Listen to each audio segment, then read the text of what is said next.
House of the Dragon, the prequel of sorts to Game of Thrones, really wants you to pick a side. All must choose! Will you support Queen Rhaenyra, firstborn named heir to King Viserys? Or this other guy who watches babies kill each other for fun, also he's a drunk and a rapist? Wow, what a choice! Through some book tweaks and show choices that were, well, real choice, I'm talking about you, Larys Strong in the Foot enthusiasm, I'm going to break down why House of the Dragon made it really hard, if not totally impossible, for any normal person, not trolling, to support Team Green. Because while one side has a guy with really cool vibes, the other side literally has everything else going for it. I want you to put out your eye. It's payment for mine. There will be no spoilers for how the story ends for either side in George R.R. Martin's Fire and Blood, but it will be mostly impossible to not lightly discuss the book in comparison, so be warned. Basically, we are watching the bloody and bitter story of how House Targaryen nearly tore itself apart through civil war, along with huge swaths of Westeros. If you guess that means there will be a lot of death, then congrats on guessing correctly, though sometimes knowing how the story ends doesn't matter. This story is all about the journey, the dragon's ride before we hit whatever's at the end of that. I'm going to lay down 6 big arguments that reinforce why the show adaptation really doesn't want you cheering for Team Green, despite it appearing to be an even green versus black situation. That Prince Viserys Targaryen be made Prince of Dragonstone. My first point is precedent of unfairness, aka the Platinum Blonde Boys Club. House of the Dragon lays down one of the biggest stakes for Team Black immediately. First scene, the Great Council. It was decided here that Rhaenys Targaryen would not be the heir to the Iron Throne, despite having the better claim, and instead another male descendant, Viserys Targaryen, would be the next ruler. The thing the Great Council should tell you is that this is a patriarchy, and that the men of the realm want to keep the men in power. That's what showrunner, EP, writer Ryan Condal says of playing and placing this scene where he did, and it goes on to be a continued theme in the show. The women will always fight an uphill battle that will always be stacked against them, even if they are more deserving and have rightful claim. And on that note, here's the thing.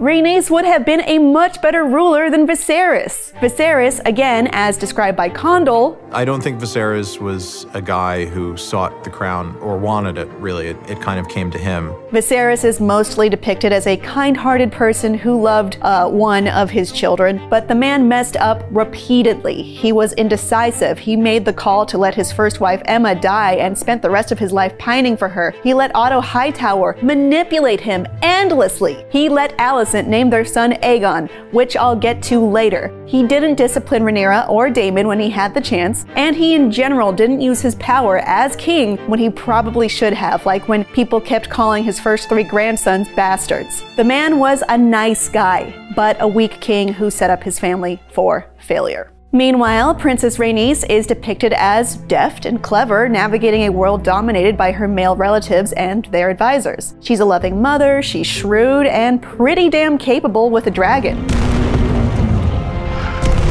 She was far more assertive than Vizzy T and would have never been manipulated by Otto like he had been. Otto was able to infiltrate the monarchy with his own spies and plots to quietly usurp the throne for years during and after Viserys' reign. Under Rhaenys as ruler, that would have been a non-starter, as depicted when Alicent tried and failed to manipulate her. Rhaenys demonstrates a clear understanding of the Great Game and even enlightens Alicent of her own status as a mere pawn. Have you never imagined yourself on the Iron Throne? She would have had the confidence and experience alongside her husband, the Sea Snake himself, to rule the kingdom with much more will and strength. But then, we really wouldn't have a show, huh?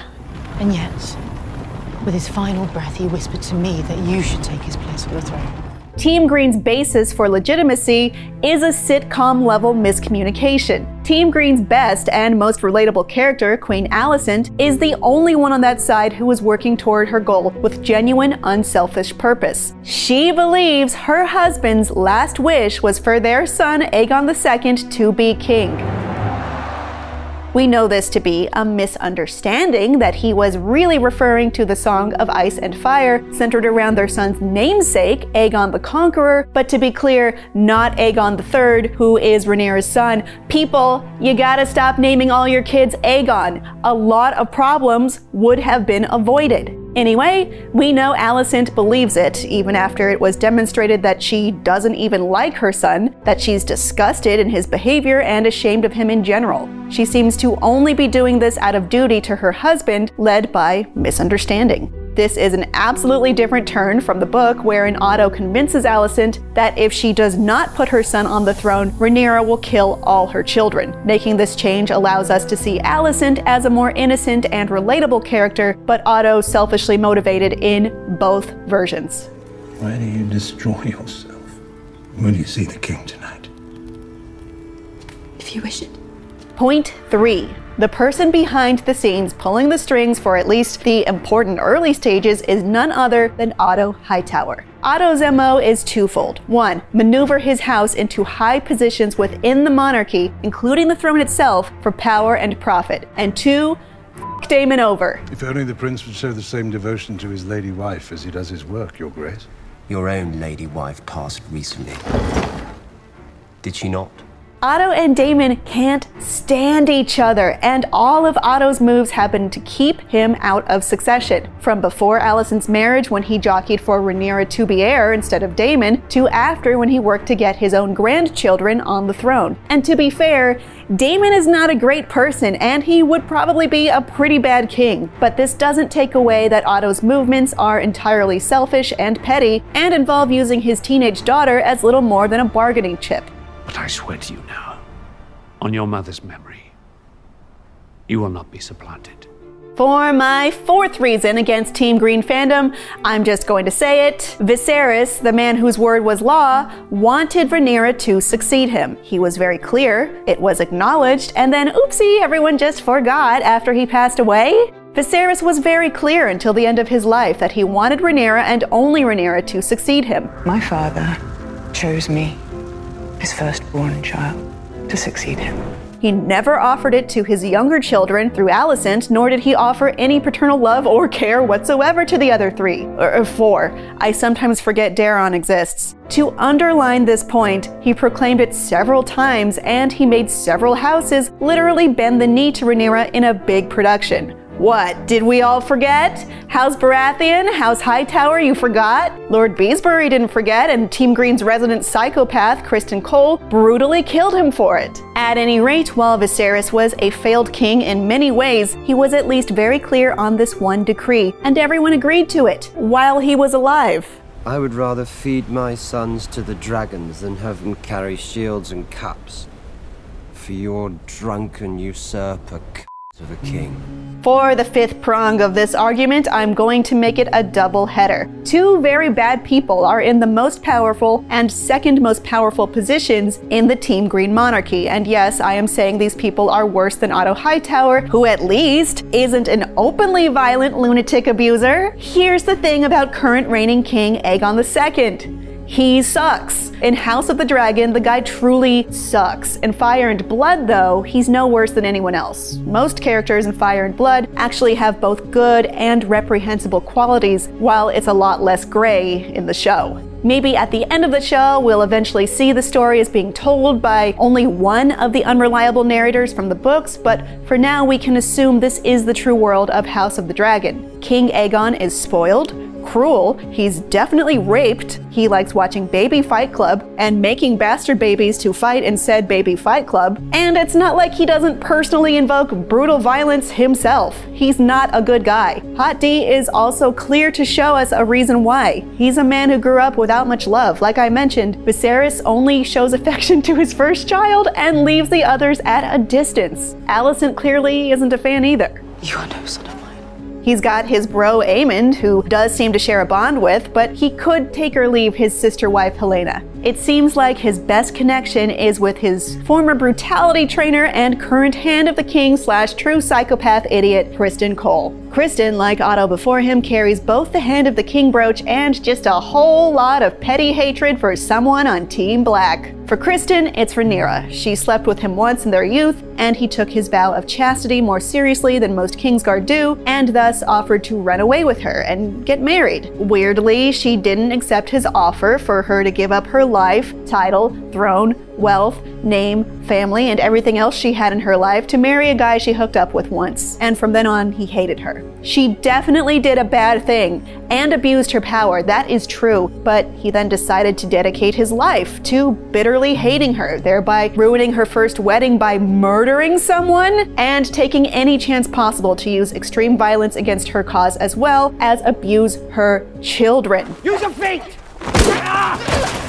Again, the show does take a different course by being very clear with why Cole hates Rhaenyra and turns against her, which is left more vague in Fire and Blood. He also kills Joffrey Lonmouth in a much more despicable way in the show than the book, and it's clear in general that Cole doesn't necessarily believe in Aegon's cause, he's just that anti-Rhaenyra. He set a big part of the upcoming countrywide war in motion and is an active participant in the rampant killings because of a personal hatred of Rhaenyra. It's just a bad reason to cause a national war. Checking the reactions to him on social media, Criston Cole is viscerally hated by many in the Hot D fanbase more than any other villain character. This may be because while Daemon and Aemond are jerkasses, they're cartoonish jerkasses. They're ultimately kind of fun. I have met people who've reminded me of Criston Cole in my life, and they were more chilling to the bone than fun. He's another kind of bad guy than the others. The casual misogyny and homophobia Cole exhibits are just some more seasoning House of the Dragon added to make it clear you just aren't supposed to like this guy. And that hideous hat. Just putting it out there.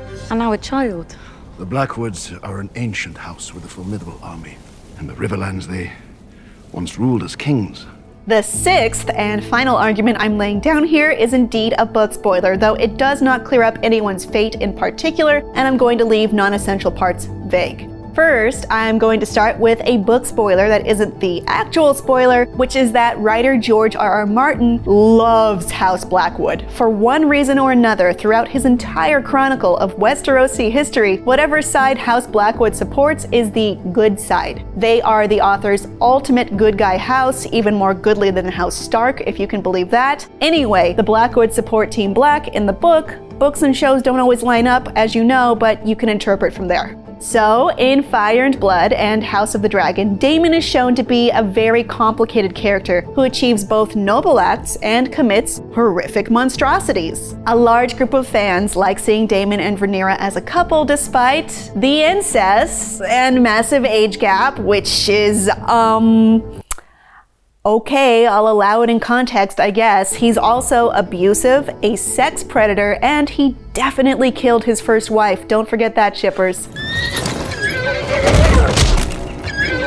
Anyway, in the book, Daemon has an affair with another character by the name of Nettles. No further details on the Nettles storyline, but Daemon has a sexual and emotional relationship with her, and whatever love he shared with Rhaenyra is essentially extinguished. Nettles belongs to a group of which all of the other characters have been officially cast in Hot D, but not her. This is interesting because the members of the group essentially arrive and become significant at the same time, so to not announce her casting would mean A, she'll be a surprise added later, or B, the show will not be including her storyline. Dropped storylines happened constantly in Game of Thrones, if you'll remember, with characters being omitted entirely and their most important actions being given to other depicted characters. It isn't confirmed by any means, but if Hot D is skipping the Nettles storyline, that would indicate the show's intention to keep the Rhaenyra and Daemon relationship intact and an important part of the narrative. You can root for love, and you can root for characters who do bad things if they have mostly good intentions and are humanistic, like the time Daemon and Rhaenyra faked Laenor's death, allowing him to live freely and happily somewhere else. Another deviation from Fire and Blood. If this is the case, it's my belief the show is beckoning its viewers to be on Daemon and Rhaenyra's side. Considering this and all the reasons I've just listed, pettiness from Kristen and Otto, well-meaning confusion from Alicent, oath-breaking from everyone who made a promise to the king, being a clearly bad person from Aegon, and focus on capable characters trying to navigate an unfair system, it's my belief that while Fire and Blood is agnostic to the situation, House of the Dragon wants you to be on Team Black. So all that stuff the show said before about all must choose, Team Black this, and Team Green that, is a ruse to get you to cheer for one side. The equal claim thing isn't really true when you look at the body of work and choices made. Is this bad? Deceitful? No, not at all. It's all going exactly as intended. We must remind these lords of the oaths they swore, and the cost of breaking them. While there is much more narrative shepherding to get viewers to actually choose Team Black and to villainize Team Green, and all that marketing from before was disingenuous, big deal. That's always been the franchise's MO. Game of Thrones was about the Seven Kingdoms in general, but if you think the Starks and the Lannisters had equal hero edits and equal fan bases of viewers who related to them, well, you weren't watching. The Starks were the clear protagonists who were fighting for justice against impossible odds created by wealth, political manipulation, and a snotty, entitled little blonde brat in an undeserved crown. Team Black is like if you combined the Starks with Daenerys Targaryen. They're the ones you're meant to like and cheer on as they try to reclaim what was stolen from them. Team Green is definitely getting the villain edit, but doing that is a winning formula. Creating this situation, asking the audience to earnestly align with a house allegedly all on even footing, even though one house is clearly a bunch of shitheads, is a classic Game of Thrones move. It makes us relate to the stakes personally and to unite against a villain. This works as a TV strategy. For examples of this working, please see all of professional sports. Kansas City! Every good story needs a good hero, and every good hero needs a good villain, or the premise, the stakes, and the drama don't land. Sympathetic villains can work too, and there will be many chances for that in this story. But for now, for this to work, there definitely can't be two sides with two equally good points. It's much more fun and buzzworthy to cheer for a hero and boo a villain. And boo his awful hat. Thanks for watching, everyone. I'm Kim Horcher, and for all your entertainment and video game needs, you're already in the right place. IGN.